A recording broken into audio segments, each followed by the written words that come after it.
বাংলাদেশের কওমিপিডিয়া শীর্ষ 5 জন আলেমের তালিকা করেছে, এখানে আপনার নামও আছে। এক্ষেত্রে আপনার মত কি? দুনিয়ায় শীর্ষ হওয়ার মধ্যে কারো কোনো ফজিলত নেই, আখিরাতে শীর্ষ হওয়াটাই হলো আসল বিষয়। আল্লাহকুমুত তাকাসুর, আল্লাহ বলেন দুনিয়ায় বাড়ানোর প্রতিযোগিতা তোমাদেরকে ধ্বংস করে দিয়েছে, হাত্তা জুরতুমুল মাকাবির, এভাবেই তোমরা কবরে চলে গিয়েছো। ফাস্তাবিকুল খাইরাত, তোমরা প্রতিযোগিতা করো দ্বীনি লাইনে নেক আমলের ব্যাপারে। আলহামদুলিল্লাহ, আল্লাহ যদি আমাদের কাউকে কিয়ামতের দিন সবার আগে এগিয়ে যাওয়ার তৌফিক দান করে জান্নাতুল ফেরদাউস দিয়ে দেয়, আলহামদুলিল্লাহ। কিন্তু দুনিয়াতে আপনি মন্ত্রী, দুনিয়াতে আপনি এমপি, দুনিয়াতে আপনি প্রধানমন্ত্রী, কিন্তু কিয়ামতের দিন জাহান্নামী, কি লাভ? এজন্য আল্লাহ রসুল বলেন একজন মানুষের ক্ষতির জন্য এটাই যথেষ্ট, তার দিকে আঙ্গুল তুলে ইশারা করা হয়, এটাই যথেষ্ট। কেন? অনেক সময় এর দ্বারা ভেতরে অহংকার আসে, এর দ্বারা তার আমলের মধ্যে ত্রুটি আসে, এর দ্বারা তার ভেতরে রিয়া লৌকিকতা ঢোকে, এগুলোই তার দুনিয়া ধ্বংসের জন্য যথেষ্ট হয়। এজন্য অনেকে দেখতেন প্রকাশিত হতো না। উওয়াইস আল কারানির ঘটনা আপনারা জানেন, সব সময় লুকায় থাকতো, সব সময়। এমনকি মানুষ যখন জেনে ফেললো আরে এ তো সেই ব্যক্তি, যদিও সাহাবী না, কিন্তু সেই ব্যক্তি, ওমরের মতো সাহাবীকে নবী বলেছে, হে ওমর, উওয়াইস আল কারানিকে তুমি পেয়ে গেলে তার কাছে দোয়া চাইবে, আর আমার এই জুব্বাটা হাদিয়া দিবা, আর বলবা তোমার জন্য যেন আল্লাহর কাছে মাফ চায়। পরবর্তীতে ওমর ঠিকই এই কাজটা করেছেন। তো মানুষ যখন জেনে ফেললো তিনি ভাইরাল, সবাই জেনে ফেলেছে, আরে উওয়াইস আল কারানি এত বড় ব্যক্তি, সাহাবী না, কিন্তু ওমরের মতো জান্নাতি সাহাবীকে, এত বড় খলিফাকে নবী বলে গিয়েছে তার থেকে দোয়া নিতে। এখন যেখানেই যায় কয়দিন পর মানুষ চিনে ফেলে, যেই মাত্র মানুষ চেনে সঙ্গে সঙ্গে এলাকা পাল্টে আরেক এলাকায় চলে যায়, কারণ সারা জীবন তিনি চেয়েছেন দুনিয়ায় প্রসিদ্ধ হয়ে আমি আমার সওয়াব কমাতে চাই না, আমার যা পাওয়ার আমি আল্লাহর কাছেই পেতে চাই। এজন্য দুনিয়াতে সেলিব্রিটি হওয়া, পাবলিক ফিগার হওয়া, এটা আসলে একটা পরীক্ষা। আল্লাহ যদি কাউরে বানায় সেটা ভিন্ন বিষয়, কিন্তু এটা কামনা করা জিনিস না, এটা একটা পরীক্ষা, এটা একটা ফিতনা। বড় সৌভাগ্যবান তারা যারা দুনিয়াতে মানুষের কাছে বড় কম দামি, অপরিচিত, কিন্তু আরশে আজিমের রবের কাছে অনেক বেশি দামি, অনেক বেশি সম্মানিত, কিয়ামতের দিন বেশি সম্মানী। এজন্য দুনিয়াতে কোন র্যাঙ্কিংয়ে 5 নম্বরে রাখলো, 10 নম্বরে রাখলো, 20 নম্বরে রাখলো না 1 নম্বরে রাখলো, এগুলো দিয়ে আসলে কিছু আসা যায় না। আল্লাহ যদি আমাদেরকে 1 নম্বর জান্নাতে রাখেন, জান্নাতুল ফেরদাউস, আলহামদুলিল্লাহ। এজন্য আমিও দোয়া চাই সবার কাছে, আমিও দোয়া করি সবার জন্য। এবং নবীও শিখিয়েছে জান্নাতের দোয়া করলেও ছোটটা চাইবা না, আল্লাহর কাছে জান্নাতের দোয়া করলেও বলবা আল্লাহ জান্নাতুল ফেরদাউস দান করেন, আল্লাহুম্মা ইন্না নাসআলুকা জান্নাতুল ফিরদাউস। আল্লাহ যাতে আমাদের সবাইরে জান্নাতুল ফেরদাউস দান করেন, এটাই আমাদের জন্য যথেষ্ট ইনশাআল্লাহ। এক ভাই জিজ্ঞেস করেছেন, মৃত ব্যক্তির জন্য কোরআন তেলাওয়াত করে তার সওয়াব বকশিশ করা কি জায়েজ? মৃত ব্যক্তির পাশে কোরআন তেলাওয়াত কি জায়েজ? আর মৃত ব্যক্তির জন্য কি কি আমল করলে তার কাছে সওয়াব পৌঁছাতে পারি? মৃত ব্যক্তির জন্য সওয়াব পৌঁছানোর সহজ মাধ্যম হলো আপনি তার নিয়তে সদকা করতে পারেন। সদকা যদি করেন তাহলে তার সওয়াবও তিনি পেয়ে যাবেন ইনশাআল্লাহ। আর কোরআন শরীফ যদি পড়েন, সেই ক্ষেত্রে আপনার জন্য সর্বোত্তম হবে কোরআন তেলাওয়াতের পরে দোয়া করলে আশা করা যায় দোয়া কবুল হবে, আপনি তার জন্য দোয়া করেন। ব্যক্তিগত আমল যেটা, অর্থাৎ নামাজ পড়া, রোজা রাখা অথবা কোরআন তেলাওয়াত করা, এগুলো আসলে ব্যক্তি হিসাবে আমি মৌলিকভাবে সওয়াব পাবো, এখানে অন্য কাউকে অংশীদার করার নিয়ত না করাটাই ভালো। আমি ওই বিতর্কে যাচ্ছি না যে কোন হুজুর বৈধ বলেছে, কোন হুজুর অবৈধ বলেছে, ওই বিতর্ক রাখেন। কিন্তু মনে রাখবেন, মৃত ব্যক্তির জন্য আপনি যদি কিছু করতে চান তাহলে দান সদকা বা এই জাতীয় কোনো নেক আমল করেন, এটা তার পক্ষ থেকে, সে ওসিয়ত করে যাক বা না যাক, আপনাকে নির্দেশ দিয়ে যাক বা না যাক, আপনি তার পক্ষ থেকে এটা স্বাধীনভাবে করতে পারেন। এমনকি কোরবানিও আল্লাহ রসুল সাল্লাহ সাল্লামের নিয়তে বা আপনার যে কোনো মৃত ব্যক্তির নিয়তে নিজেরটা দেওয়ার পরে নফল কোরবানিও দিতে পারেন। কিন্তু তেলাওয়াত, নামাজ বা এই জাতীয় কাজ, এগুলো অন্য কারো পক্ষ থেকে, অন্য কারো নিয়তে না করাই ভালো।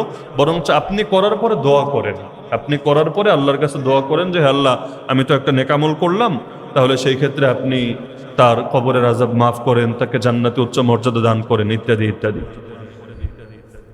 আর মৃত ব্যক্তির পাশে ইসলাম আমাদেরকে শিখিয়েছে তালকিন করা। আল্লাহ রসুল বলেন, লাকিনু মাউতাকুম লা ইলাহা ইল্লাল্লাহ, মৃত্যু পথযাত্রী যারা, তোমরা তাদেরকে লা ইলাহা ইল্লাল্লাহ তালকিন করো। অর্থাৎ পাশে বসে লা ইলাহা ইল্লাল্লাহ নিজে নিজে পড়তে থাকা, তাকে আদেশ না দেওয়া।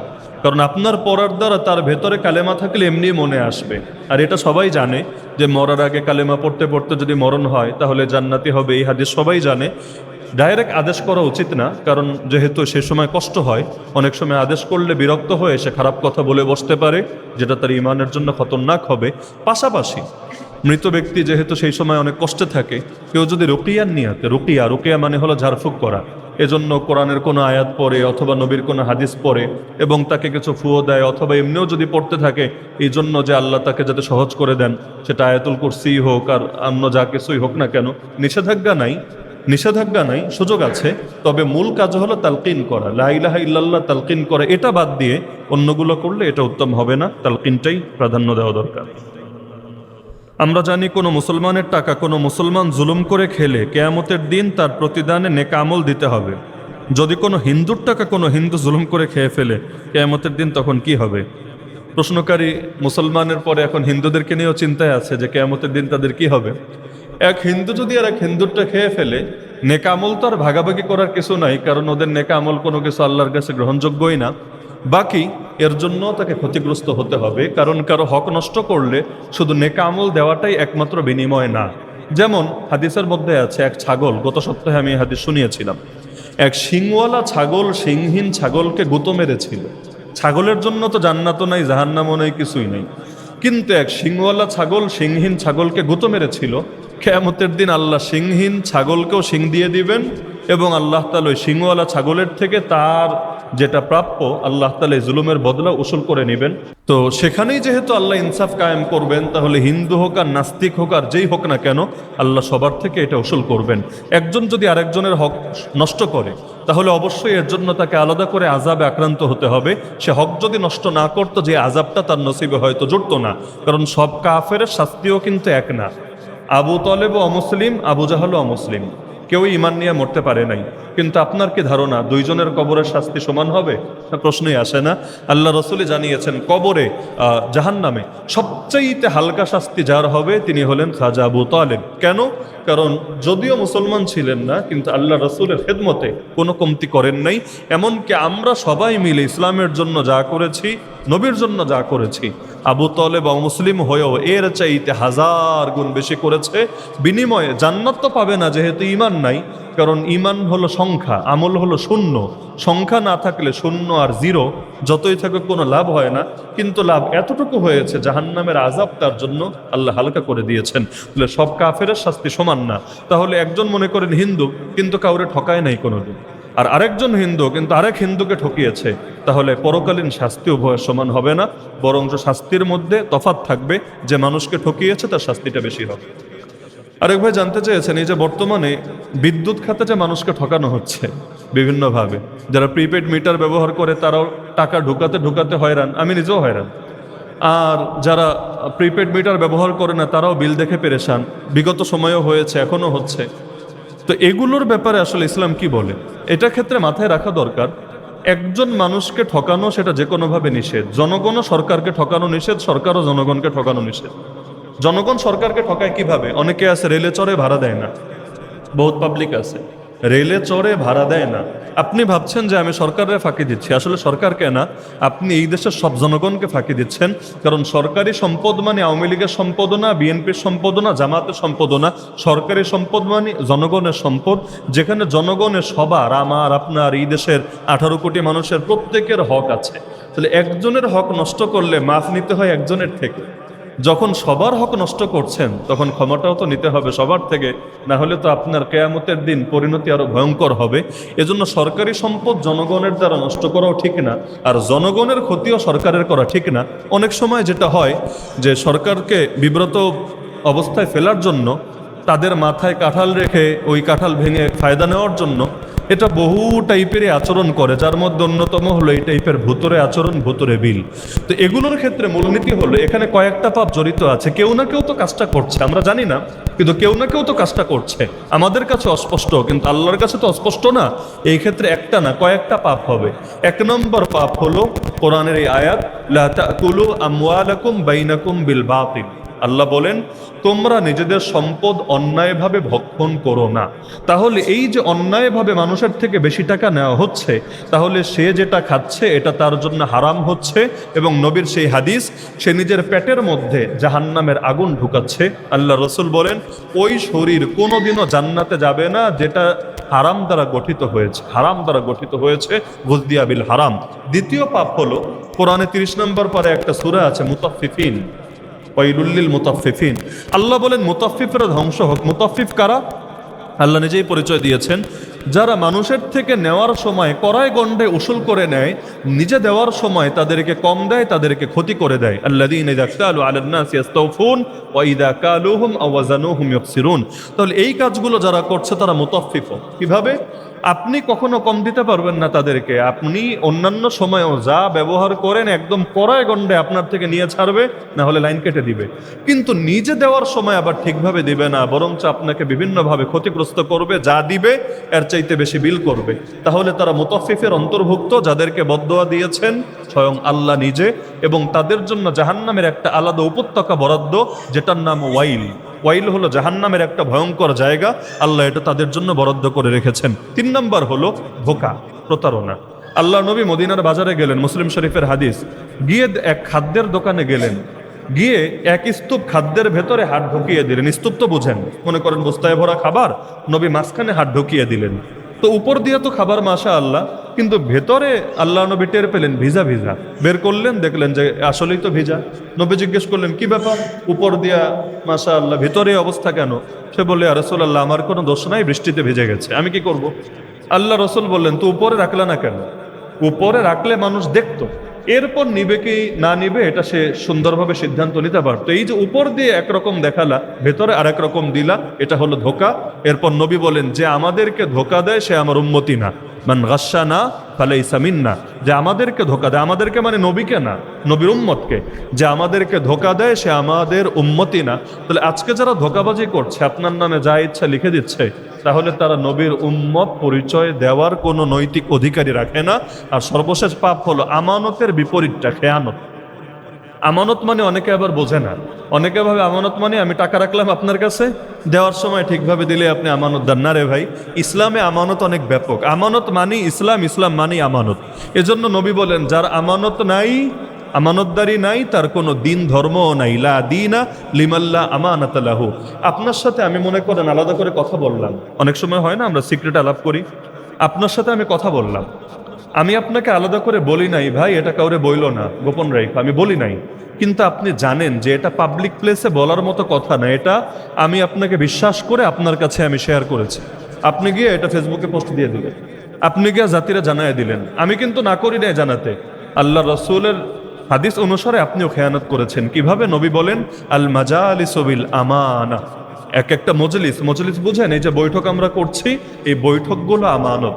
বৈঠকের মধ্যে যে কথা হবে এটা আমানত হিসাবে থাকবে, যদি না সেটা আম কথা হয় আমানত হিসাবে থাকবে, এটা বাইরে প্রকাশ করা যাবে না। এজন্য কথারও আমানত আছে, সম্মানেরও আমানত আছে, সম্পদের আমানত আছে। সরকারের কাছে আমাদের নিরাপত্তা, আমাদের জানমাল সবকিছু আমানত। আল্লাহ রসুল কেয়ামতের 15টা আলামত বলেছেন এক হাদিসে, তিরমিজিতে আছে এই হাদিস। নবী বলেন কেয়ামতের একটা আলামত হলো আমানতকে গনিমত বানিয়ে ফেলবে। বল আমানত মাগনামা। আমানতকে গনিমত মানে কি? গনিমত মানে আমার যেমনি ইচ্ছা আমি এমনি এটা ব্যবহার করব। আমানতকে কিছু লোক এখন গনিমত বানায়, যদি কোনোভাবে ওর কাছে আমানত যায়, যেমনি মনে চায় এমনি নিজস্ব স্বার্থে ব্যবহার করতে থাকে, যেটা ক্ষমতাসীনরা সবচাইতে বেশি করে, আল্লাহ মাফ করুক। এজন্য দায়িত্ব আমানত।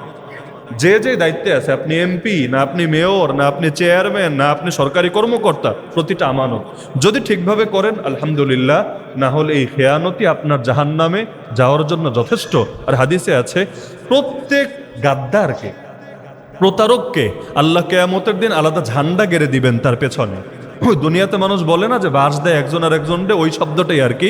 ইউনসাবু লিকুল্লি গাদিরিন লিওয়াউন ইয়াউমাল কিয়ামা। নবী বলেন প্রত্যেক প্রতারকের পেছনে কিয়ামতের দিন একটা ঝান্ডা লাগিয়ে দেওয়া হবে, যেটা আলামত হবে, লোকে দেখলেই চিনবে এটা হলো এই বাটপার, এটা হলো ওই বাটপার, এটা হলো ওই বাটপার। ওই দুনিয়াতে আইডি কার্ড ঝুলাইয়া যেমন চিনাতে হয়, ওদেরকে ফ্ল্যাগ দিয়ে দিবেন আল্লাহ, ঝান্ডা দিয়ে দিবেন, এটা দেখেই মানুষ সবাই চিনবে আর বাটপার। আল্লাহ আমাদেরকে সেদিনের লাঞ্ছনা থেকে হেফাজত করুন। এক ভাই জিজ্ঞেস করেছেন মৃত ব্যক্তির সম্পত্তি ওয়ারিশের মধ্যে বন্টনের বিষয়ে পবিত্র কোরআন শরীফে বর্ণিত রয়েছে। আমার প্রশ্ন, জীবিত ব্যক্তি তার সম্পত্তি ওয়ারিশের মধ্যে ইচ্ছানুযায়ী অর্থাৎ কম বেশি ওসিয়তনামার মাধ্যমে বন্টন করতে পারবে কিনা? কোন ওয়ারিশ তার প্রাপ্য সম্পত্তি স্বইচ্ছায় পরিত্যাগ করলে তাকে বাদে অন্যান্য ওয়ারিশগণের মধ্যে জীবিত ব্যক্তি ওসিয়তনামার মাধ্যমে সম্পত্তি কম বেশি অর্থাৎ কম কাউকে বেশি বন্টন করতে পারবে কিনা, এ বিষয়ে ইসলামের বিধিবিধান কি? আমি আগেও একটা হাদিস শুনিয়েছিলাম, আবারও শোনাই। সহিহ বুখারীতে বর্ণিত আছে, নোমান বিন বশীর রাদিয়াল্লাহু আনহু হাদিস। তিনি তার এক পুত্র সন্তানকে একটা বাগান দিতে চাইলেন, কিন্তু তার স্ত্রী রাজি না, যে তুমি এককভাবে তোমার ছেলেকে এটা দিতে পারবা না। তিনি যখন স্ত্রীকে কোনোভাবে বোঝাতে পারছেন না, নবীর কাছে হাজির, ইয়া রাসূলুল্লাহ, আমার সম্পদ আমি আমার ছেলেকে দিব, আমার বউ ঘাটতারামি করছে, আমাকে দিচ্ছে না, তাহলে আপনি সাক্ষী থাকেন, আমি এই সম্পদটা আমার ছেলেকে দিতে চাই, আপনি পারমিশন দিলে আমার বউয়ের মতামতের এখানে কোনো ধর্তব্য নেই। আল্লাহ রাসূল জাস্ট প্রশ্ন করলেন, আচ্ছা সব সন্তানকেই কি তুমি সমান দিচ্ছ? সে বলল, না ইয়া রাসূলুল্লাহ, আর কাউরে কিচ্ছু দিচ্ছি না, এটা আমি এককভাবে শুধু তাকে আমি দিচ্ছি। নবী বললেন, তাহলে এই পাপের ব্যাপারে আমাকে সাক্ষী রাখতে আইসো না, ভাগো এখান থেকে। তাহলে এই হাদিস থেকে আলাদা ফতোয়া লাগবে না, এই হাদিস থেকে আমাদের জন্য একটা শিক্ষা বের হয়।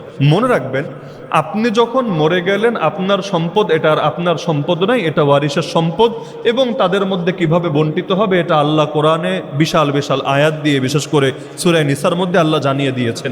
এটা নিয়ে আপনার চিন্তা করারও কোনো দরকার নাই, শরীয়তে এটা সমাধানের জন্য যথেষ্ট। জীবিত অবস্থায় আপনার কি ঠেকা পড়লো যে এভাবে সম্পদগুলো তাদের মধ্যে ভাগ করা? হ্যাঁ, জীবিত অবস্থায় মানুষ সাধারণভাবে দান করে, হাদিয়া দেয়, বিক্রি করে, বহু কিছুই করে, কিন্তু ওয়ারিসদের মধ্যে ভাগ করার প্রসঙ্গটা কেন দেখা দিল? কমন কারণ হলো যে আমার এই ছেলেটা আমারে বেশি দেখে, আমি ওরে দিব, ওই ছেলে আমারে কম দেখে, আমি ওরে দিব না, অথবা আমার সন্তানরাই খালি পাবে, আমার বউরে আমি দিব না, বা আমার বোনরে আমি দিব না, আমার ভাইরে আমি দিব না। মানে মোট কথা, কারো না কাউ প্রতি রাগ, ক্ষোভ, অভিমান অথবা তাদেরকে ঠকানোর নিয়াতটাই কিন্তু থাকে। এই নিয়াতে আপনি যখন কাজ করছেন, এটা ইসলামের দৃষ্টিতে যায় না, কারণ কার কতটুকু প্রাপ্য এটা আল্লাহই ভালো জানেন, আল্লাহ সেভাবে বন্টন করেছেন।